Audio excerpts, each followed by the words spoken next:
Good morning, everybody. As much as I like working on stuff in the shop, I think my favorite place to be is on this little rolly cart. I think someone actually sent it to us in the mail. Yeah, someone sent like 3 of those to us. And we put it together. And I've never been on a little shop cart that rolls so smoothly. It's so much fun. And Scotty likes it too, because when I'm sitting down, it means I have a lap. He really likes sitting in my lap. But we're in the shop today. We've had the planter in the shop for a couple, 2 weeks now maybe. But we're just now getting to actually like tearing into it. And it's a lot more fun tearing it into it this year than it was last year, because last year we essentially had to redo every single part of it. And so now this year we're working with parts that only have like 1 year of wear, or they weren't too bad last year. So let's take a look at what we're working with here. Sorry, buddy, you're gonna have to get up. There we go. All right, so we will be hooking the planter up to the John Deere 8335R. This is the tractor that has big tires on it, and it's also the tractor that Grant and I purchased this fall, which is super exciting. So right now, most of the hydraulics are hooked up. It's only a 2-point, and so it hooks up right there and there, because this planter has these wheels back here to help support it, which is really cool. But we will have to take all that apart, because what are we doing with this tractor before planting season, Grant? We still got a little bit of field work to do with these big tires. And we asked a question a couple of videos ago, whether we should leave these tires on or not. And for now, I think we're just gonna leave them on, because they're awesome, and why not? Absolutely. So this is another question we asked a couple videos ago when we put the planter in the shop for the first time, is if we should get new row sweeps, row openers, whatever you want to call these things, because last year we had some rain during planting season, and this part of our opener wheel just got like caked, just absolutely filled with mud. And so since to get new ones, it's going to be about $1,000 a row unit, we decided we're going to see what we can do with these old ones. So we took apart some bolts back here, and we were actually able to take this part off and then reassemble it. I think it's going to work. There's a lot of grease in a lot of places, so I hope we didn't need that to grease certain bearings. It'll be fine. But I think it should be okay. So we need to go through and do that to every single row unit, which is a little bit tricky. 4 bolts and 2 per row. And 16 rows. You have to, it's a lot of bolts. Get back here. It's a little bit tricky, but yeah.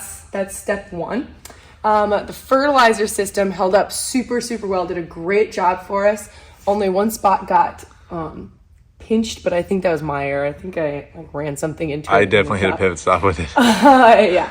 So there's just one little hose that we need to fix. Fertilizer system we got is mounted here on the front of the planter, and that's from SurePoint Ag. And here's the broken one, so that'll be an easy fix. Just got to get the parts from them. Absolutely. Okay, next we'll come around here. I went through and on every single row unit just did, like, first off, just a little visual inspection, making sure there were no holes in our vacuum tubes, making sure nothing had gotten pinched in storage or anything like that. And then we took these gauge wheels or press wheels off here. This is what goes right up here. It mounts to this arm. And so we took these press wheels off so we get a little better access to the row unit. And then we had some of these arms here. This is the arm that holds the press wheel on. This one obviously needs some grease, but there were some that, like, the bearings just went totally bad. So we took those off. So this one needs to be replaced here. I have a tape measure, and I was measuring the diameter. Is it radius or diameter? Diameter. Yeah, diameter is all the way, radius is half, right? Yep. Yeah, okay. The diameter of our Truvies to see how much it worn down. I don't think we're going to have to replace any, because we replaced all of them last year. So that'll be really nice. And then just spun all these, made sure there were no bearings bad. There were a few bearings bad. There were actually a few bearings bad. So I believe instead of getting a whole new wheel, we're going to just redo the bearings, right, Grant? Yep. That's the plan for those. I'm trying to think about what else we saw. I've gotten all the hydraulics to work except for the blower fan, which there's like a height sensor switch that only turns on with lowered. And I didn't have our SurePoint fertilizer system hooked up. And this system uses the waste oil off the blower fan to run. So if this isn't on, that blower fan can't run. But they have a built-in bypass up here that I just need to turn on, and I think that blower fan will turn on. So that should be good. And then we're still trying to just kind of decide what to do about this wheel. I think we're just gonna. This wheel was flat when we pulled it out of the shed, so I think we might be able to just keep airing it up because it's held there. Of course, it hasn't been running, but it's held there in the shop. The leak must not be that big, right? well, I mean, there's no way to sit on it, so who knows? We'll maybe have to just see in season for that. But like I said, most of these press wheels were brand new last year, and so they're still in pretty good condition, which is really nice. So yeah, not too much work to go through the planter. But we won't be putting the fertilizer. We have big tanks that go on either side of the tractor. We won't be putting those on yet since we still do have some other jobs to do with the tractor. So we'll just go through the planter and have that totally done so that when the tractor comes in here and it's ready to be hooked up, we can just pull it out and have the field be ready to go.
What's up? What are you doing? Replacing some bearings in those openers I'm working on.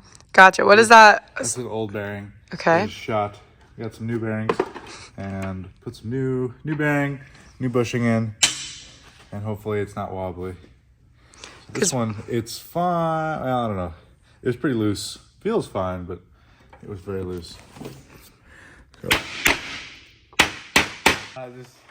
usually bearings don't go this well for me. And it's going pretty well? Going very well, actually. That's great to hear. Yeah. Does it spin? Tightly. Hey, as long as it spins.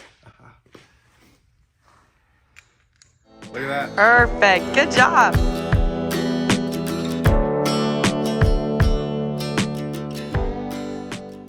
Got that bearing changed. It was super loose. Now it's nice and smooth. So we got a whole bunch more of these depth band things to go. All of them down that row. I think I've got 3 rows done so far. So I think this is going to be an all-day project.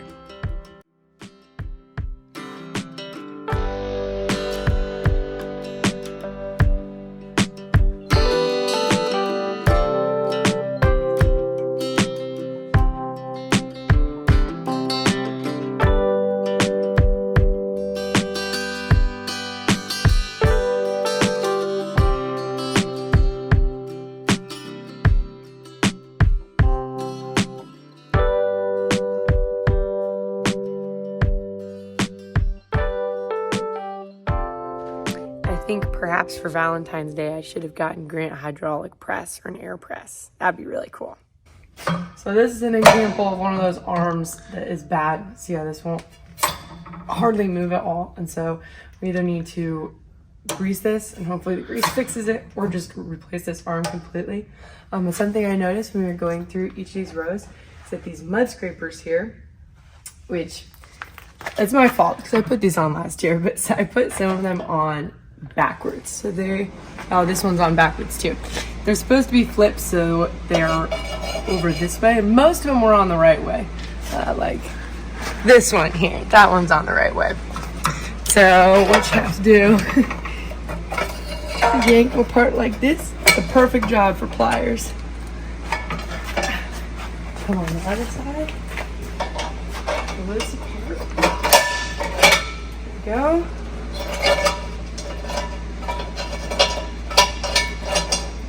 Okay. And then, so I had them on like this. They're supposed to go like this. And just put them on the same way.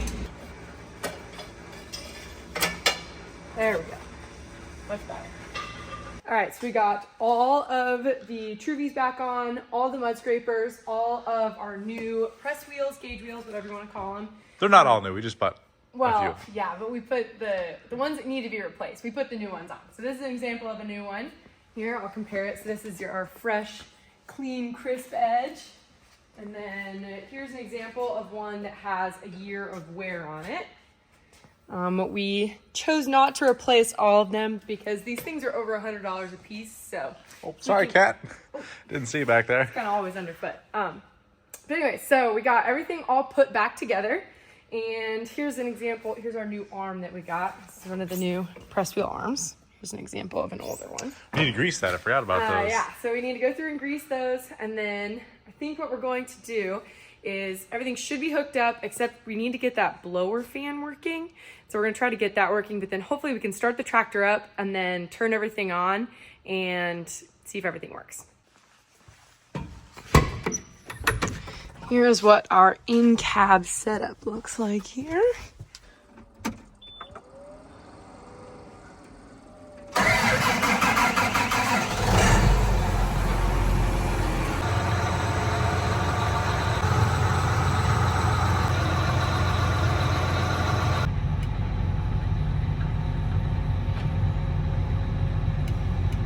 What are the odds this thing actually has grease in it?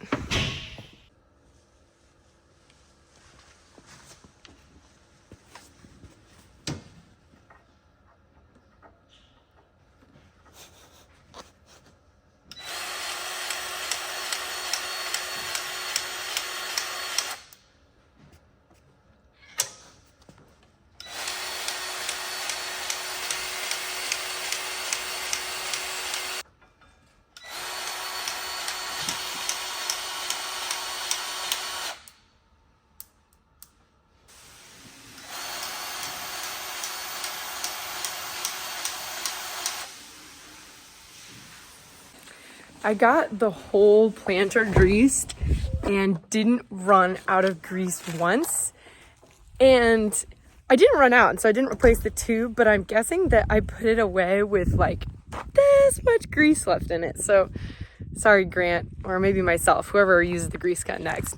It's still wintertime. We got a little bit of snow the other day, not a lot though, not enough to even push around. So it's still winter here. Things are still moving pretty slow. It looked like everyone had a really fun time at the National Farm Machinery Show down in Kentucky. Grant and I didn't get a chance to make it down there this year, but we went last year and had a lot of fun. But we've just kind of been laying low, hanging around the house, working on stuff in the shop, seeing our friends, seeing our family. Tractor work and planting season and those kinds of things are coming soon. So just hold on. I know things are boring right now, but I promise things get way more exciting and busy. But I'm kind of just enjoying the boring time, a time for me to have some rest and get some sleep and those kinds of things. Just know that like I am a farmer, not a YouTuber. And so there's just not like promise to be exciting things that happen every single day because I don't wake up in the morning and think, okay, let's come up with an idea that I can film a YouTube video about. It's just what needs to get done. And so we're just in a slow season. So I appreciate you guys sticking around with me, even though it's boring right now. But I guess now is a good time to ask. Would you guys be interested at all in seeing some of the fun things or off the farm things that Grant and I do? Because historically people have not really enjoyed watching that. They much prefer the farm stuff. But sometimes Grant and I like doing fun stuff together too. So if you want me to show some of that, I'd be more than happy to. So thank you for watching and we'll see you in the next one. Bye.